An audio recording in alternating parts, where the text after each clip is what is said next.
Good evening, everyone. Good evening to all. আচ্ছা, sound শোনা যাচ্ছে সবার কাছে? সাউন্ড শোনা যাচ্ছে? মৌসুমী দে বলছো ইয়েস। বাকিদের সবার কাছে কারো কোনো সাইন নিয়ে সাউন্ড নিয়ে কোনো প্রবলেম নেই? আচ্ছা, ঠিক আছে। আচ্ছা, স্ক্রিনটা দেখা যাচ্ছে? স্ক্রিন দেখা যাচ্ছে? শোনো, যেটা ইম্পর্টেন্ট একটা চ্যাপ্টার আজকে কিন্তু করাচ্ছি, ঠিক আছে? আজকে একটা খুব ইম্পর্টেন্ট চ্যাপ্টার করাচ্ছি, হিস্ট্রির একটা অ্যানসেন্ট পিরিয়ডের খুব ইম্পর্টেন্ট একটা চ্যাপ্টার করাচ্ছি। দেখো, এই চ্যাপ্টারগুলো আজকে যে চ্যাপ্টারটা করাবো সেই চ্যাপ্টারটা অনেকের কাছে জানা, কিন্তু এখন বুঝতে পারছো জানা বলতে জানার কোনো শেষ নেই। কারণ কোশ্চেন যেরমভাবে ভেতর থেকে হচ্ছে, কোশ্চেন যেরমভাবে ডিপ থেকে হচ্ছে, প্রত্যেকটা জিনিসকে তোমাকে কিন্তু খুঁটিয়ে পড়তে হবে, তবেই কিন্তু বুঝতে পারবে, ঠিক আছে? কালকে একটা সেটে দেখছিলাম, একটা কোশ্চেন ছিল যে আমাদের যে এটা হয়েছিল 1916 সালে যে হোম রুল লিগটা হয়েছিল, সেখানে মাদ্রাস থেকে কে নেতৃত্ব দিয়েছিল, ঠিক আছে? বা একটা কোশ্চেন আমি দেখছিলাম যে যেখানে রাষ্ট্রপতি এই যে সুপ্রিম কোর্টে যে বিচারপতিদের সংখ্যাটা, সেই বিচারপতিদের সংখ্যাটা বাড়ানোটা কে ঠিক করে? তো এরকম কিন্তু কালকে কিছু কোশ্চেন আমি দেখতে পেয়েছি। তাহলে বুঝতে পারা যাচ্ছে কোশ্চেনের স্ট্যান্ডার্ডটা দেখেই তোমরা বুঝতে পারছো কত ডিপ লেভেল থেকে কোশ্চেনটা হচ্ছে, কত ডিপ লেভেল থেকে প্রশ্নটা হচ্ছে। কাজেই এখন আমাদের কি করতে হবে, খুব ডিপলি পড়তে হবে। তো সেই জন্য এক একটা পয়েন্টকে আমি এখান থেকে ক্লিয়ার করব, ঠিক আছে? এক একটা পয়েন্টকে আমি বলবো। আজকে যে চ্যাপ্টারটা পড়াবো সেই চ্যাপ্টারটা হয়তো অনেকেই পড়েছো বা এর আগে পড়েছো, কিন্তু বিশদে হয়তো আজকে চ্যাপ্টারটা পড়াবো। সেটা কি? জৈন ধর্ম ও বৌদ্ধ ধর্ম। আমরা আগের আগের ক্লাসে আমরা বৈদিক যুগ পরবর্তী বৈদিক যুগ সম্বন্ধে ক্লিয়ার করেছি। আমরা বৈদিক যুগ পরবর্তী বৈদিক যুগ থেকে প্রশ্ন এরপরে করব, ঠিক আছে? যে প্রশ্ন রয়েছে তার সঙ্গে আজকে যে চ্যাপ্টারটা পড়াবো জৈন ধর্ম ও বৌদ্ধ ধর্ম, ঠিক আছে? এই জৈন ধর্ম আর বৌদ্ধ ধর্ম চ্যাপ্টারটা কে কে পড়েছো? জৈন ধর্ম আর বৌদ্ধ ধর্ম চ্যাপ্টারটা কে কে পড়েছো বলো তো?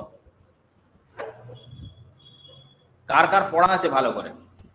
জৈন ধর্ম বৌদ্ধ ধর্ম চ্যাপ্টারটা কার কার পড়া আছে? এখানে লিপি চক্রবর্তী হ্যান্ড রেজ করেছো, তোমার পড়া আছে ভালো করে? লিপি মেসেজ করো। তপতি মান্না, তোমার কি পড়া আছে এই চ্যাপ্টারটা? মেসেজ করো। হ্যাঁ, ওকে, ঠিক আছে। তপতি মান্না বলছো হ্যাঁ, ঠিক আছে, চ্যাপ্টারটা পড়া আছে। তাহলে আশা করি কিছু কিছু জিনিসগুলো যখন বলবো তখন তোমরা বুঝতেও পারবে, ঠিক আছে? প্লাস আগে নিজেরা, আমি যদি কোনো তোমাদের পড়া থাকে তাহলে তোমরা আগে নিজেরা আনসারটা বলার চেষ্টা করবে তারপর। আচ্ছা, দেখো, জৈনটা আমাদের জৈন ধর্ম, ঠিক আছে? এই জৈন ধর্মটা কি হলো না, আমাদের এটা একটা প্রতিবাদী আন্দোলন বলা যেতে পারে, মানে ধর্মটাকে নিয়েও কিন্তু একটা প্রতিবাদী আন্দোলনের উৎপত্তি হয়েছিল। তো জৈনদের এই ধর্মটা করতে গেলে কি দরকার? ধর্মটা করতে গেলে একজন ধর্মগুরুর দরকার, তাই না? ধর্মটা করতে গেলে একটা ধর্মগুরুর দরকার। আর বৌদ্ধ ধর্মটাকে করতে গেলে আমাদের কিন্তু একটা সেখানে ধর্মগুরুর দরকার, ঠিক আছে? তো এই ধর্মগুরুটাকে কি বলা হতো? জৈনদের ভাষায় কি বলা হতো? তীর্থঙ্কর। কি বলা হতো? তীর্থঙ্কর, ঠিক আছে? ওকে, এবারে দেখো, প্রথমে আমরা স্টার্ট করছি জৈন ধর্ম। প্রথমে আমরা কি স্টার্ট করছি? জৈন ধর্ম, ঠিক আছে? আচ্ছা, প্রথম কথা, জৈনদের প্রথম হচ্ছে tirthankar, first tirthankar of the Jain. First tirthankar কে? ঋষভদেব,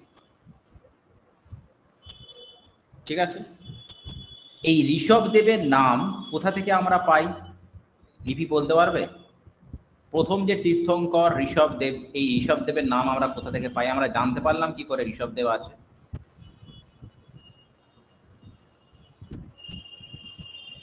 ঋষভদেবের নাম আমরা কোথা থেকে পাই কেউ বলতে পারবে? কেউ বলতে পারবে? দেখো বলেই দিই, ঋষভদেবের নাম আমরা কোথা থেকে পাই? ঋষভদেবের নাম আমরা ঋগ্বেদ থেকে পাই। ঠিক আছে, ঋষভদেবের নাম আমরা কোথা থেকে পাই? ঋগ্বেদ থেকে পাই। আগের ক্লাসেই বলেছিলাম, বলতো ঋগ্বেদে কতগুলো স্তোত্র আছে এবং সেই স্তোত্রগুলো যারা পাঠ করতো তাদেরকে কি বলা হয়? বলো, ঋগ্বেদে টোটাল কতগুলো স্তোত্র আছে এবং সেই স্তোত্রটা যারা পাঠ করতো তাদের কি বলা হতো? বলো, আনসার করো সবাই। টোটাল কতগুলো স্তোত্র আছে এবং সেই স্তোত্রটাকে যারা পাঠ করতো তাদের কি বলা হতো? আনসার করো। তপতি মান্না 1028টা। গুড। আর বাকিরা কেউ আনসার দিচ্ছ না কেন? সবাই আনসার করো। আগের ক্লাসে কি কেউ অ্যাটেন্ড করোনি নাকি? পৌলমি পারই বলছো 1028টা, ঠিক। আচ্ছা, এবারে কথা হচ্ছে এই স্তোত্রগুলোকে যারা পাঠ করতো তাদেরকে কি বলা হতো? এই স্তোত্রগুলোকে যারা পাঠ করতো তাদেরকে কি বলা হতো? এই স্তোত্রগুলোকে যারা পাঠ করতো তাদের কি বলা হতো? অত্রি বলা হতো। আচ্ছা, বলো কটা মন্ডলাস আছে? ঋগ্বেদের টোটাল কতগুলো মন্ডলাস আছে? আগের ক্লাসে বলেছিলাম ঋগ্বেদে টোটাল কতগুলো মন্ডলাস আছে। বলো, পুরুষ সূক্তের কথা কোন মন্ডলাসে উল্লেখ আছে? গায়ত্রী মন্ত্রের কথা কোন মন্ডলাসে উল্লেখ আছে? পুরুষ সূক্তের কথা কোন মন্ডলাসে উল্লেখ আছে? গায়ত্রী মন্ত্রের কথা কোন মন্ডলাসে উল্লেখ আছে? 10 নম্বরে কি আছে? 10 নম্বরে কি আছে পৌলমী? 10 নম্বরে কোন মন্ডল? 10 নম্বরে কি আছে? 10 নম্বরে হচ্ছে 10 নম্বরে হচ্ছে হ্যাঁ ব্রহ্মর, হ্যাঁ এটাই হচ্ছে কি পুরুষ সূক্ত। ঠিক আছে, এক কাজ করছি, জানো তোমাদের মাইক্রোফোন দিচ্ছি। ঠিক আছে, মাইক্রোফোনটা দিচ্ছি, মাইক্রোফোনটা অন করে দিচ্ছি, তাহলে তোমরা সবাই বলতে পারবে, নাহলে মুশকিল হয়ে যাবে। এরকম করে পড়াতে অসুবিধা হয়।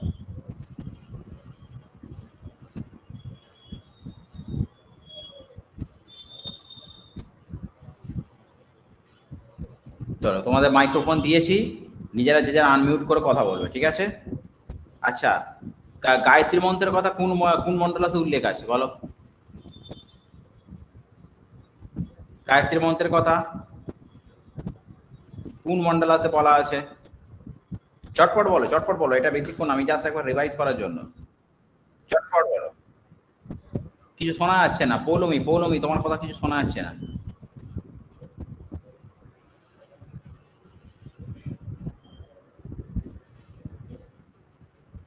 বাকিরা সবাই চুপচাপ কেন? বলো। থার্ড মন্ডল আছে বলেছিলাম না? হ্যাঁ, 3 নম্বর মন্ডল আছে, 3 নম্বর মন্ডল আছে। এতক্ষণ ধরে সময় লাগা উচিত নয়, আগের সপ্তাহেই তো বলেছি। যাকে চলো ক্লাসে ফিরে আসি। তাহলে জৈন ধর্মের তীর্থঙ্কর কথা কোথায় আছে? ঋগ্বেদে উল্লেখ আছে। আচ্ছা, একটা কথা হচ্ছে যেটা এটাকে জানবে, এই যে ঋষভদেবকে আমাদের দুটো পুরাণ আছে, একটা হচ্ছে কি বিষ্ণু পুরাণ আর একটা হচ্ছে ভাগবত পুরাণ। ঠিক আছে, এই বিষ্ণু পুরাণ আর ভাগবত পুরাণকে ঋগ্বেদকে কাকে ঋষভদেবকে কার সাথে তুলনা করা হয়েছে? নারায়ণের সাথে তুলনা করা হয়েছে। মানে ভগবানের আর একটা অবতার হচ্ছে ঋষভদেব। ঠিক আছে, বুঝতে পেরেছ? এখন প্রথম যে তীর্থঙ্কর ঋষভদেব, প্রথম কথা 1 নম্বর প্রথম কোশ্চেন কভার হচ্ছে। দেখো, প্রথম তীর্থঙ্কর তাহলে কি বললাম? প্রথম তীর্থঙ্কর বললাম ঋষভদেব। আচ্ছা, ঋষভদেব কোথায় জন্মগ্রহণ করেছিলেন? এটা একটা খুব ইম্পর্টেন্ট। এটা কোথায় জন্মগ্রহণ করেছিলেন? অযোধ্যায় জন্মগ্রহণ করেছিলেন। কিভাবে মনে রাখবে এটা? অযোধ্যায় কার জন্ম ছিল? রামের জন্ম ছিল। রাম কি ভগবান? আর আমাদের বিষ্ণু পুরাণ আর ভাগবত পুরাণে ঋষভদেবকেও নারায়ণের সঙ্গে তুলনা করা হয়েছে। তাহলে ঋষভদেবের জন্মটা তোমাদের নিশ্চয়ই মনে রাখতে অসুবিধা নেই। ঋষভদেবের জন্মটা কোথায় রয়েছে? অযোধ্যায় রয়েছে। ঠিক আছে। আচ্ছা, 23তম তীর্থঙ্কর কে ছিল? 23তম তীর্থঙ্কর ছিল পার্শ্বনাথ। 23তম তীর্থঙ্কর কে ছিল? পার্শ্বনাথ। পার্শ্বনাথ কোথায় জন্মগ্রহণ করেছিল? পার্শ্বনাথও জন্মগ্রহণ করেছিল বারাণসীতে জন্মগ্রহণ করেছিল। ঠিক আছে, বারাণসীতে জন্মগ্রহণ করেছিল। আর একটা কথা হচ্ছে কি, এরপর থেকেই যেটা রয়েছে 24তম তীর্থঙ্কর, ঠিক আছে, 24তম তীর্থঙ্কর, 24তম তীর্থঙ্করটা কে রয়েছে? বর্ধমান মহাবীর, ঠিক আছে, ঠিক আছে, বর্ধমান মহাবীর। ইনি কোথায় জন্মগ্রহণ করেছিলেন? না 540 খ্রিস্টপূর্বাব্দে, ঠিক আছে, বৈশালী নগরের উপকণ্ঠে, বৈশালী নগরের উপকণ্ঠে, বৈশালী নগরের উপকণ্ঠে কুন্দ গ্রামে জন্মগ্রহণ করেছিলেন। কোথায় জন্মগ্রহণ করেছিলেন? কুন্দ গ্রামে জন্মগ্রহণ করেন। তাহলে বিহারের বৈশালীতে 540 বিসিতে, ঠিক আছে, কুন্দ গ্রামে জন্মগ্রহণ করেছিলেন 24তম তীর্থঙ্কর বর্ধমান মহাবীর। হ্যাঁ, ঠিক আছে, কুন্দ গ্রামটা মুজফ্ফর জেলা বসাওয়ার, ঠিক আছে। আচ্ছা, এবারে কতগুলো আমাদের জিনিস আছে। এক্ষুনি আমি বললাম ঋষভদেব কোথায় জন্মগ্রহণ করেছিল, এক্ষুনি বলো ঋষভদেব কোথায় জন্মগ্রহণ করেছিল, বলো কোথায় জন্মগ্রহণ করেছিল?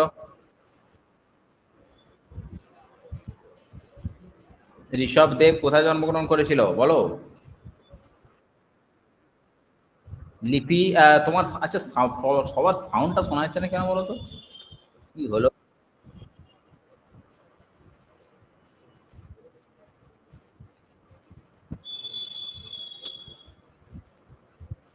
দাঁড়াও তো,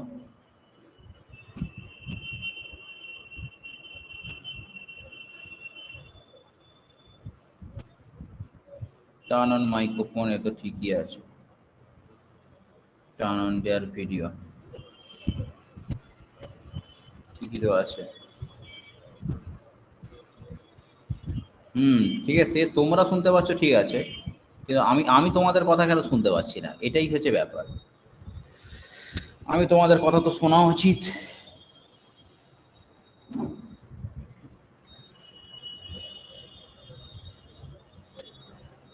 আচ্ছা, আরেকবার বলো দেখি, দেখি শুনতে পাই কিনা। না, শোনা যাচ্ছে না। একটা কাজ করো, মেসেজে লেখো, কিন্তু কথা শোনা যাচ্ছে না কেন আমি বুঝতে পারছি না। মেসেজে একটু লিখে দাও তো, লিপি কোথায় জন্মগ্রহণ করেছিলে? অযোধ্যায়, ঠিক, ঠিক আছে। তাহলে কোথায় হচ্ছে? অযোধ্যায় জন্মগ্রহণ করা হয়েছিল, ঠিক আছে, অযোধ্যায় হচ্ছে ওনারা হচ্ছে জন্মগ্রহণ করেছিল, বুঝতে পেরেছি, কারেক্ট আছে। চলো নেক্সট।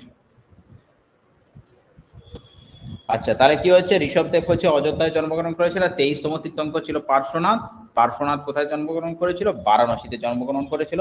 আর 24তম তীর্থঙ্কর ছিল মহাবীর, ইনি হচ্ছে কুন্দু গ্রামে জন্মগ্রহণ করেছিল। এবারে প্রথম যে তীর্থঙ্কর ছিল নাম কি রয়েছে?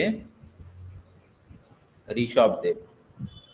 এই ঋষভদেবের একটা চিহ্ন ছিল, যেটা এখন পরীক্ষায় প্রচুর আসছে, যে ঋষভদেবের চিহ্নটা কি বা প্রতীকটা কি ছিল। ঠিক আছে, প্রত্যেকটা মনীষী কিন্তু তাদের একটা প্রতীক চিহ্ন ব্যবহার করতো তাদেরকে চেনার জন্য, ঠিক আছে। তো ঋষভদেবের একটা চিহ্ন ছিল, সেই চিহ্নটার নাম কি? ষাঁড়, ষাঁড় বা বৃষ, ঠিক আছে। এরপরে আরো অনেক তীর্থঙ্কর রয়েছে, সব তীর্থঙ্করকে মনে রাখার কোনো দরকার নেই। তোমাদের যেটা মনে রাখা দরকার আছে 23তম তীর্থঙ্কর। 23তম তীর্থঙ্কর কে ছিল? পার্শ্বনাথ। পার্শ্বনাথের প্রতীক চিহ্নটা মনে রাখা দরকার আছে, কি? সর্প। আর একটা মাথায় রাখতে হবে 24তম তীর্থঙ্কর মহাবীর, ঠিক আছে। এই মহাবীরের একটা প্রতীক চিহ্ন মনে রাখা দরকার আছে, সেই চিহ্নটার নাম হচ্ছে সিংহ, ঠিক আছে। এই জিনিসটা আর এই জিনিসটা এখন পরীক্ষা প্রচুর পর পড়ছে। পার্শ্বনাথের তীর্থঙ্কর বা পার্শ্বনাথের এটা কি ছিল? সর্প। আর একটা যে মহাবীর যে রয়েছে 540 বিসিতে কুন্দ গ্রামে জন্মগ্রহণ করেছিল, ওনার প্রতীক চিহ্নটা কি ছিল? ওনার প্রতীক চিহ্নটা ছিল সিংহ, ঠিক আছে। আচ্ছা, এই মহাবীরের পরিবারের সঙ্গে কোন রাজবংশের সম্পর্ক ছিল? খুব ইম্পর্টেন্ট একটা প্রশ্ন, ঠিক আছে। মহাবীরের পরিবারের সঙ্গে, ঠিক আছে, মহাবীরের পরিবারের সঙ্গে কোন রাজবংশের সম্পর্কিত ছিল? মনে রাখবে, মগধের সাথে সম্পর্কিত ছিল, মগধের সাথে সম্পর্কিত ছিল। এবং একটা কোশ্চেন এখান থেকে আসে, নিম্নলিখিতর মধ্যে কোন রাজা জৈন ধর্ম গ্রহণ করেছিল? সেখানে তোমার 1 নম্বর দেবে হয়তো অশোক। এই কোশ্চেনটা প্রচুর বার আসে, যে নিম্নলিখিতর মধ্যে কোন রাজা জৈন ধর্ম গ্রহণ করেছিল। তার মধ্যে 1 নম্বর থাকবে অশোক, 2 নম্বর থাকবে হয়তো বিন্দুসার, 3 নম্বর থাকবে হয়তো চন্দ্রগুপ্ত মৌর্য, 3 নম্বর থাকবে হচ্ছে চন্দ্রগুপ্ত মৌর্য, আর 4 নম্বর থাকবে হচ্ছে বিম্বিসার। বলতো এর মধ্যে কোন রাজা মানে জৈন ধর্ম গ্রহণ করেছিল? এই কোশ্চেনটার উত্তর কার কার জানা আছে আমি দেখি একবার। এর মধ্যে কোন রাজা জৈন ধর্ম গ্রহণ করেছিল? এর মধ্যে কোন রাজা জৈন ধর্ম গ্রহণ করেছিল? এই উত্তরটা কার জানা আছে দেখি। প্রচুর বার পরীক্ষায় কোশ্চেনটা আসছে, বারবার রিপিটেডলি প্রত্যেকটা সেটে আসছে। হ্যাঁ, এবং এটা এমনই দেখেছি যে এতগুলো এক্সাম রয়েছে, এইটা বাদ দিয়ে কোনো কোশ্চেন হয় না। এই উত্তরটা কার জানা আছে দেখি। লিপি একটু মেসেজে লিখবে, লিপি একটু মেসেজে লিখবে, একটু মেসেজে লিখবে, ঠিক আছে? ভয়েসটা শোনা যাচ্ছে না কেন আমি বুঝতে পারছি না, ঠিক আছে? তাই ওই একটু মেসেজে লেখো একটু কষ্ট করে। একদম নবনীতা তিওয়ারি একদম ঠিক আনসার দিয়েছে। মহাবীরে এই যে মগধের মধ্যে জৈন ধর্মটা কে গ্রহণ করেছিল? একটাই রাজা জৈন ধর্ম গ্রহণ করেছিল, সেটা হচ্ছে চন্দ্রগুপ্ত মৌর্য। ঠিক আছে, সব থেকে যেটা জৈন ধর্ম প্রথম গ্রহণ করেছিল সেটা হচ্ছে কে? চন্দ্রগুপ্ত মৌর্য। বাকি তোমার অশোক বলো, বিন্দুসার বলো, বিম্বিসার বলো, এরা যে ধর্মটা গ্রহণ করেছিল এই ধর্মটা হচ্ছে বৌদ্ধ ধর্ম। আর চন্দ্রগুপ্ত মৌর্য একটা রাজা ছিল যে জৈন ধর্ম গ্রহণ করেছিল। তাহলে মহাবীরের পরিবারের সাথে কার, মহাবীরের পরিবারের সাথে কার সম্পর্ক থাকতে পারে?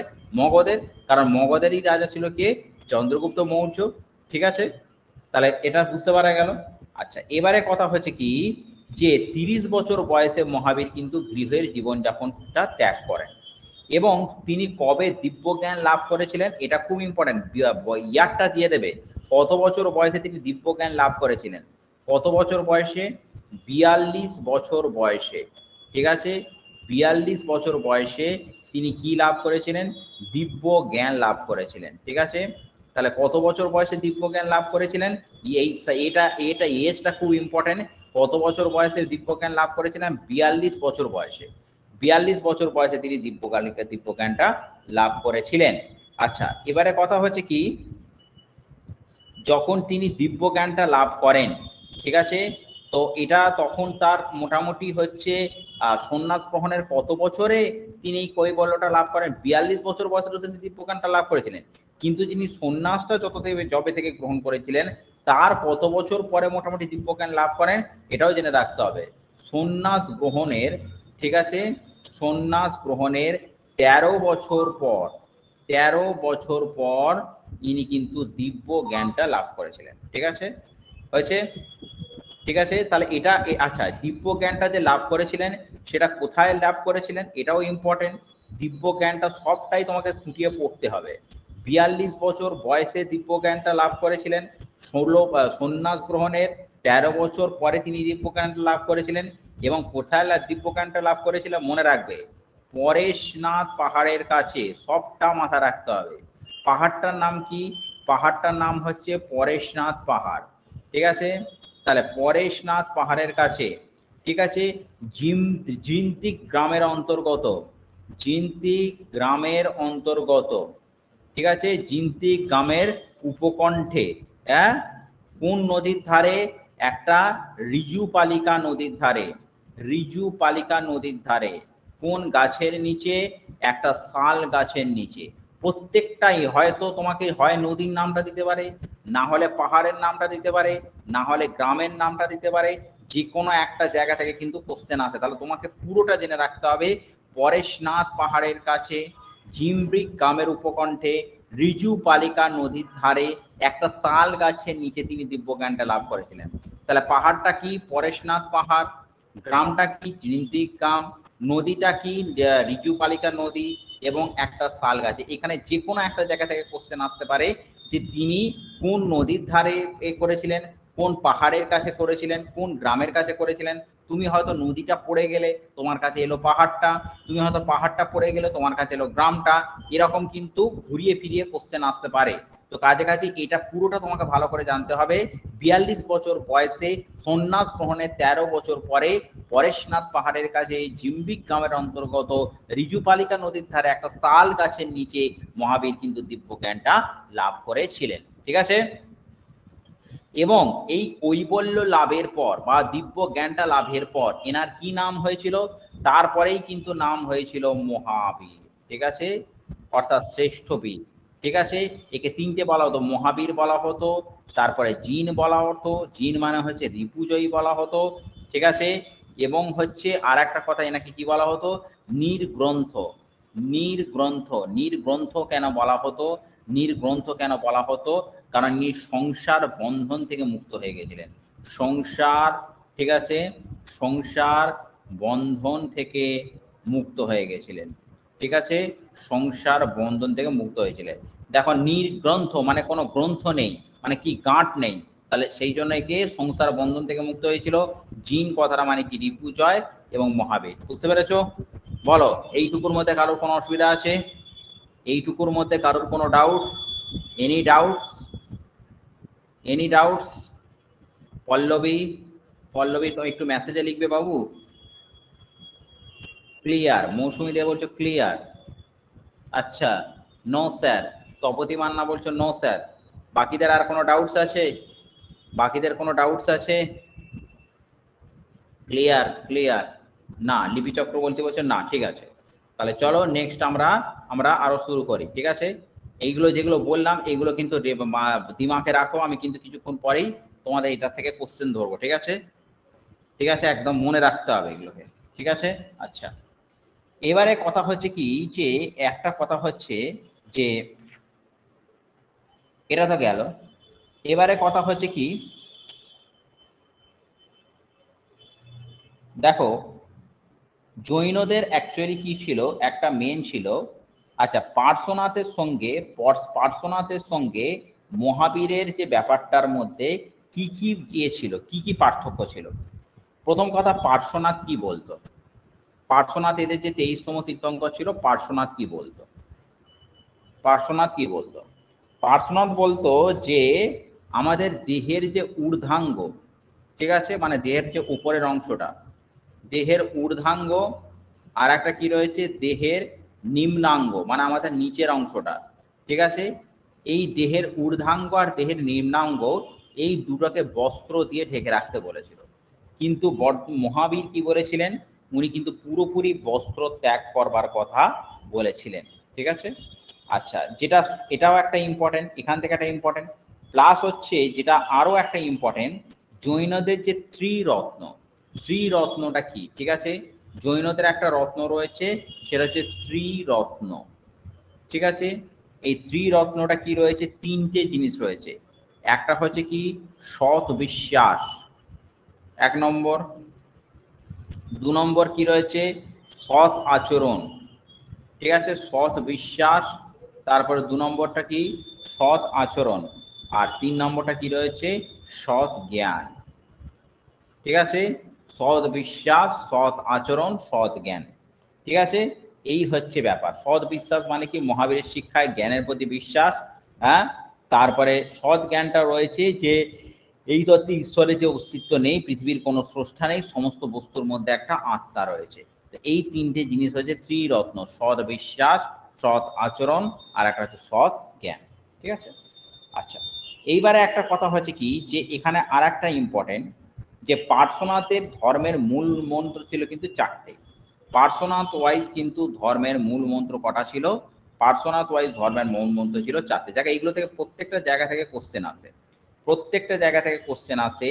মহাবীরের যে পূর্ববর্তী তীর্থঙ্কর পার্শ্বনাথ, তার কিন্তু মূল মন্ত্র ছিল চারটে। কি কি ছিল, একটা হচ্ছে অহিংসা, তারপরে দু নম্বর হচ্ছিল সত্য। এটা কে ছিল, এটা কার মতে ছিল, এটা পার্শ্বনাথের মতে। পার্শ্বনাথের মতে কি ছিল, যে ধর্মের মূল মন্ত্র ছিল চারটে। একটা ছিল অহিংসা, তারপর হচ্ছে কি ছিল সত্য, তিন নম্বর হচ্ছে অচৌর্য, ঠিক আছে, মানে চুরি না করা, আর একটা হচ্ছে অপরিগ্রহ। অপরিগ্রহ, অপরিগ্রহ মানে কি রয়েছে, পরদ্রব্য আমরা কোনো কিছু গ্রহণ করতে পারবো না। তাহলে অহিংসা, সত্য, অচৌর্য, অপরিগ্রহ। এবারে এইটাকে বলা হতো, এই চারটে নীতিকে কি বলা হতো, চারটে নীতিকে বলা হতো চতুর্জাম। কি বলা হতো, চতুর্জাম। এবারে কথা হচ্ছে মহাবীর তার সঙ্গে এর সাথে আর একটা জিনিস যোগ করেন, সেইটার নাম কি রয়েছে? ব্রহ্মচর্য। কি যোগ করেন? ব্রহ্মচর্য।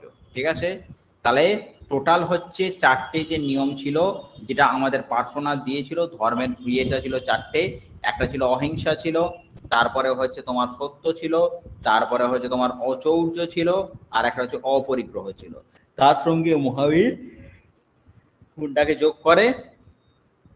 তিনি ব্রহ্মচর্যটাকে যোগ করেন। ঠিক আছে, আর ত্রিরত্নটা কি রয়েছে? মানে সৎ বিশ্বাস, সৎ আচরণ, আর একটা হচ্ছে সৎ জ্ঞান। ঠিক আছে, বুঝতে পারা গেছে? হয়েছে?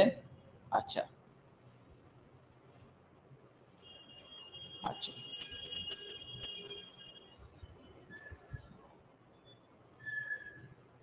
আচ্ছা, এবারে কথা হচ্ছে কি, যে এই যে জৈনদের এখান থেকে আর বেশি কিছু করার দরকার নেই। ঠিক আছে, জৈনদের হচ্ছে দুটো অংশ ছিল, দুটো ভাগ ছিল। জৈনদের দুটো ভাগ ছিল। জৈনদের কি ছিল? দুটো ভাগ ছিল। কি কি দুটো ভাগ ছিল? একটা কি ছিল? শ্বেতাম্বর। একটা ছিল শ্বেতাম্বর। হুম। আর একটা কি ছিল? দিগম্বর। হয়েছে? শ্বেতাম্বর কি রয়েছে? যে সমস্ত জৈন শ্বেত বস্ত্র পরতেন, যারা সাদা কাপড় পরতেন। ঠিক আছে, যারা সাদা কাপড় পরতেন তাদের হচ্ছে শ্বেতাম্বর বলা হতো। আর দিগম্বর মানে কি রয়েছে? যারা কোনো বস্ত্র পরতেন না, যারা কোনো বস্ত্র পরতেন। বুঝতে পেরেছ? তাহলে শ্বেতাম্বরটা কি রয়েছে? যারা শ্বেত বস্ত্রটাকে করতেন। আর দিগম্বর হচ্ছে যারা কোনো বস্ত্র পরতেন না। ঠিক আছে, তো এই ছিল মোটামুটি জৈনর একটা ইয়ে ছিল। এরপরে আমরা বৌদ্ধ ধর্মে আরো জিনিসটা আসবো।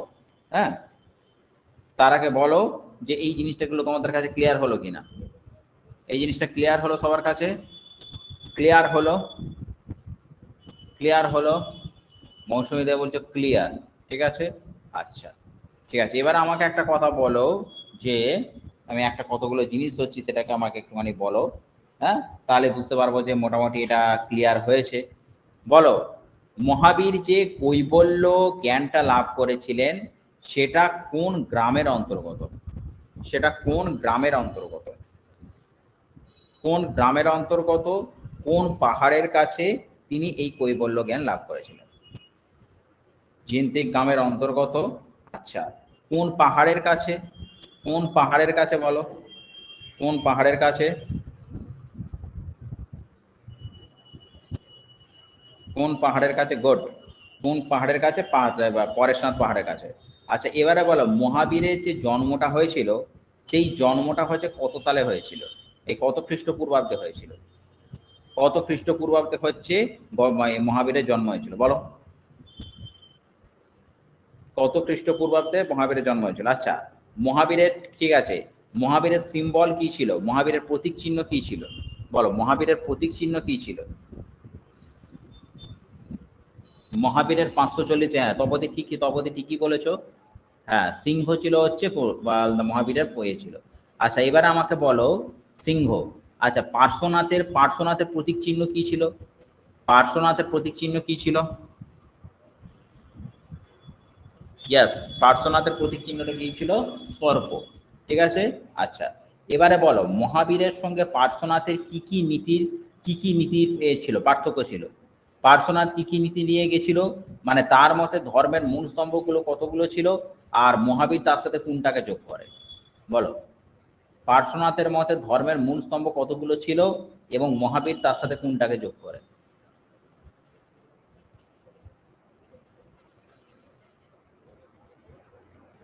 পার্শ্বনাথের মতে কতগুলো ছিল, এবং মহাবীর তার সাথে কোনটাকে যোগ করে? বলে হলো 4টে ছিল। আচ্ছা, মহাবীর তার সাথে কোনটাকে যোগ করে? মহাবীর তার সাথে কোনটাকে যোগ করে?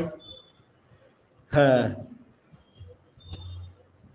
ঠিক, ব্রহ্মচর্য পালন করা। ব্রহ্মচর্য পালনটা কি কি করে?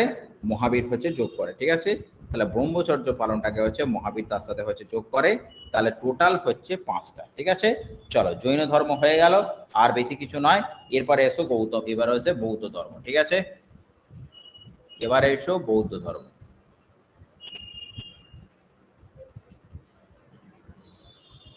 তো এবারে আমরা আসব বৌদ্ধ ধর্ম। ঠিক আছে। আচ্ছা, প্রথম কথা হচ্ছে কি যে এখানে গৌতম বুদ্ধ ছিল, এনার জন্মটা খুব ইম্পর্টেন্ট। জন্মটা খুব ইম্পর্টেন্ট কি না 563 খ্রিস্টপূর্বাব্দে। ঠিক আছে। কি আছে নেপালের কপিলাবস্তু নগরীতে, নেপালের কপিলাবস্তু নগরীতে, ঠিক আছে, একটা লুম্বিনী গ্রামে, গ্রামটার নাম কি, গ্রামটার নাম হচ্ছে লুম্বিনী গ্রাম। ঠিক আছে। তাহলে 563 খ্রিস্টপূর্বাব্দে নেপালের কপিলাবস্তু নগরীতে লুম্বিনী গ্রামে একটা বৈশাখী পূর্ণিমাতে, একটা বৈশাখী পূর্ণিমাতে এইটা কি হয় গৌতম বুদ্ধের জন্ম হয়।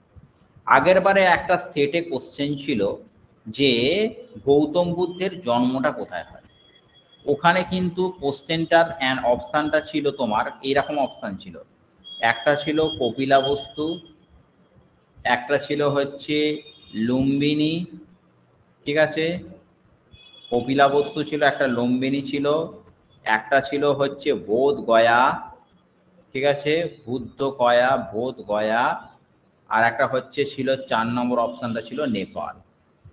বলো এরকম যদি কোশ্চেনের আনসার থাকে তাহলে তোমরা কোনটাকে মারবে? ঠিক আছে। এখানে বলেছে গৌতম বুদ্ধের জন্মটা কোথায়, কপিলাবস্তু আছে, লুম্বিনী আছে, বোধগয়া আছে, নেপাল আছে। এরকম যদি কোশ্চেনের অপশান থাকে তাহলে তোমরা কোনটা মারবে? দেখি কার কিরকম আইডিয়াটা আছে, বলো দেখি। আচ্ছা, মৌসুমী দে বলছো লুম্বিনী, আর একজনকে নেপাল বললে বেশ। আচ্ছা আচ্ছা, এটা বলছো না, শুরু হচ্ছে এ। আচ্ছা, তার মানে এ মানে তুমি যেটা বলতে চাইছো, এ মানে তুমি যেটা বলতে চাইছো, দেখি কি বলছে এতে, এ মানে কপিলাবস্তুতে, বেশ। আচ্ছা, বাকিরা কাদের কি মত আছে, কাদের কি ওই মত আছে? নবনীতা দুয়ারি বলছো নেপাল বলছো। সবাই আনসারটা করো, এটার আনসারটা সবাই করো, কারণ এক্ষুনি তো পড়ানো হচ্ছে, পড়ানোর মধ্যে থেকে কোশ্চেন জিজ্ঞেস করছি। যদি এরকম ধরনের কোশ্চেনের আনসারটা আসতো তাহলে তোমরা কি মানতে? তপতি মান্না বলছো লুম্বিনী। আচ্ছা, বাকিরা সবাই সবাই সবাই আনসার করো, এটা সবাই আনসার করো।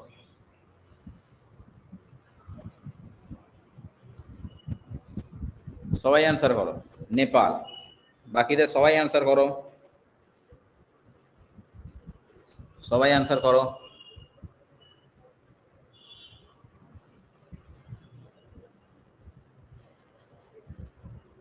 আচ্ছা দেখো, এখানে তোমাকে যদি এরকম কোশ্চেনটা থাকে তাহলে তার আনসারটাও বলে দিন। ঠিক আছে, আজকে আমি ডিসকাস করছি আনসারটা। প্রথম কথা, যদি তোমাকে এইটা বলে যে আমি কলকাতায় থাকি, তাহলে কলকাতাটা সেটা অ্যাপ্লিকেবল হবে না আমার হাওড়াটা বেশি অ্যাপ্লিকেবল হবে? কলকাতা শহরের মধ্যে থাকি, কলকাতা শহরের মধ্যে আমাকে কোথাও যদি মানে আমি ডিস্ট্রিক্টের নাম না বলি তাহলে কি সেই কলকাতার মধ্যে আমাকে কেউ খুঁজে পাবে? কলকাতার মধ্যে যদি ডিস্ট্রিক্টটার নাম না আমরা বলি তাহলে সে কি আমাকে কেউ যদি বলি কাউকে মানে সে কলকাতায় থেকে আমাকে খুঁজে পাবে? হ্যাঁ কি না? হ্যাঁ কি না বলো। কলকাতা যদি আমরা নামটা বলি শুধুমাত্র, তাহলে ডিস্ট্রিক্টটার নামটা যদি না বলি, লিপি চক্রবর্তী বলছো হ্যাঁ। আচ্ছা, হ্যাঁ, কলকাতার মধ্যে বললাম, ধরো ডিস্ট্রিক্টটার নামই বললাম না, কি করে খুঁজে পাবে? কলকাতার মধ্যে আমি বললাম কিন্তু ডিস্ট্রিক্টটার নাম বললাম না, কিভাবে খুঁজে পাবে বলো?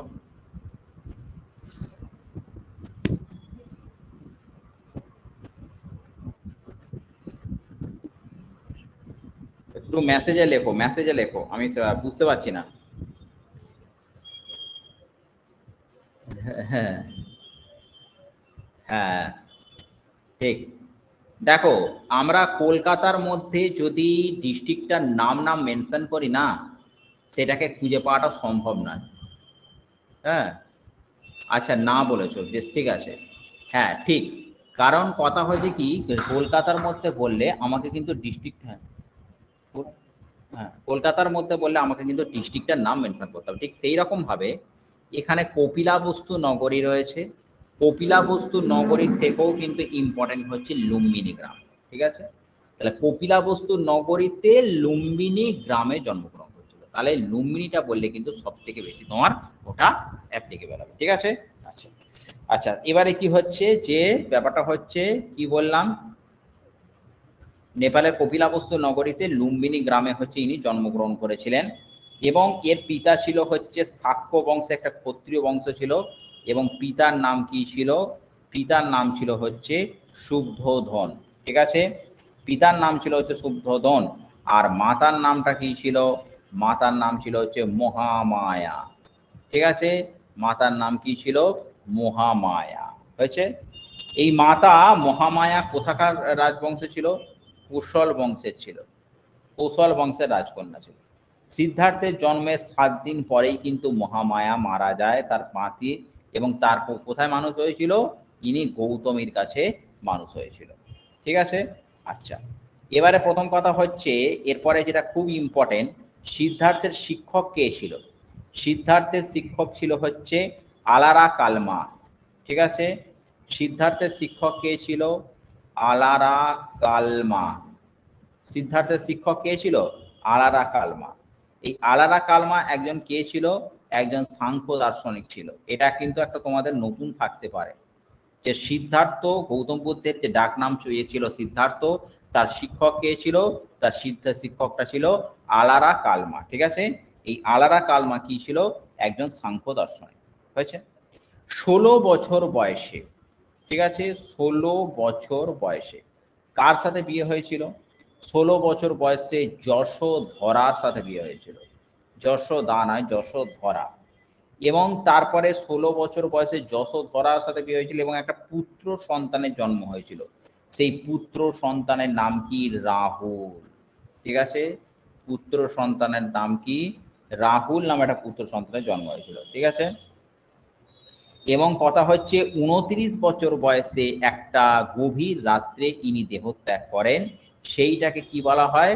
29 বছর বয়সে যখন তিনি এটা 29 বছর বয়সে একটা গভীর রাত্রে যখন গৃহত্যাগ করেন, গৃহত্যাগ, ঠিক আছে, 29 বছর বয়সে যখন তিনি একটা গভীর রাতে গৃহত্যাগ করেন, সেটাকে কি বলা হয়? মহাবিনিষ্ক্রমণ। মহাবিনিষ্ক্রমণ। ঠিক আছে, মহাবিনিষ্ক্রমণ। বুঝতে পেরেছ? খুব ইম্পর্টেন্ট এটা, যে যখন 29 বছর বয়সে তিনি গৃহত্যাগ করেছিলেন, সেই ঘটনাটাকে কি বলা হয়? সেই ঘটনাটাকে বলা হয় মহাবিনিষ্ক্রমণ। ঠিক আছে, আচ্ছা তারপরে হচ্ছে কি, তিনি একটা কি হয়েছে?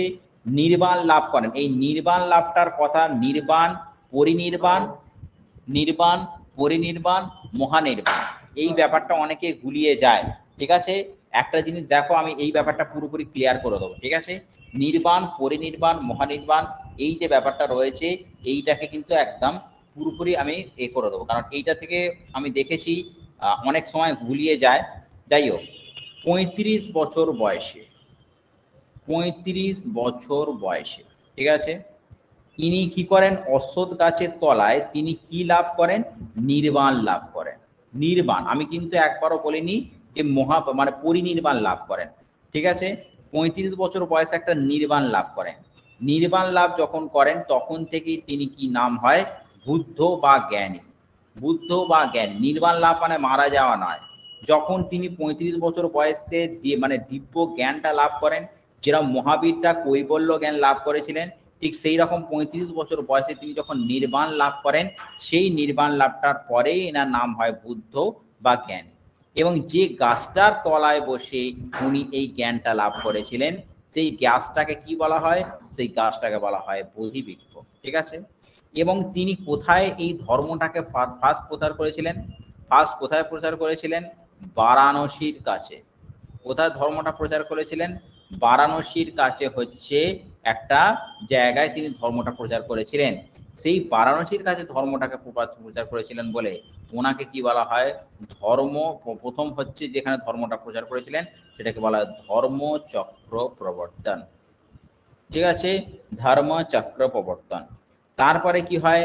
উনি 80 বছর বয়সে, ঠিক আছে, 80 বছর বয়সে, ঠিক আছে, 80 বছর বয়সে কি করেন না, আমাদের কি হয় যে উত্তর একটা জায়গা রয়েছে মল্ল রাজ্যের রাজধানী। ঠিক আছে, মল্ল রাজ্যের রাজধানী কোথায় ছিল? মল্ল রাজ্যের রাজধানী, মল্ল রাজ্যের রাজধানীটা কি ছিল? কুশীনগর। ঠিক আছে, তাহলে মল্ল রাজ্যের রাজধানী কুশীনগরে তিনি কিন্তু দেহত্যাগ করেছিলেন।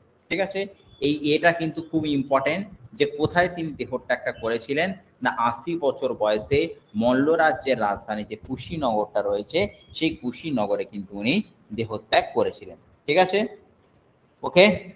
আচ্ছা, এরপর থেকে কিছুটা আমাদের বাকি থাকলো, সেটা হচ্ছে কি এই বৌদ্ধ ধর্মটা সম্বন্ধে আমি কিছুটা বলবো। তারপরে এই বৌদ্ধ ধর্মটাকে আরেকটু ডিসকাস করতে গিয়ে এর পরের দিন আমরা হিস্ট্রি যেদিন ক্লাস হবে সেই দিন আমরা কিন্তু হর্ষঙ্ক বংশে ঢুকে যাব। ঠিক আছে, আচ্ছা এই ছিল আজকের ক্লাস। কিরম লাগলো সবার ক্লাস? কিরম লাগলো বলো, করো, কেউ রিপ্লাই করো ইয়ার। ওকে ওকে ওকে, ঠিক আছে, ঠিক আছে, ওকে, চলো, গুড নাইট।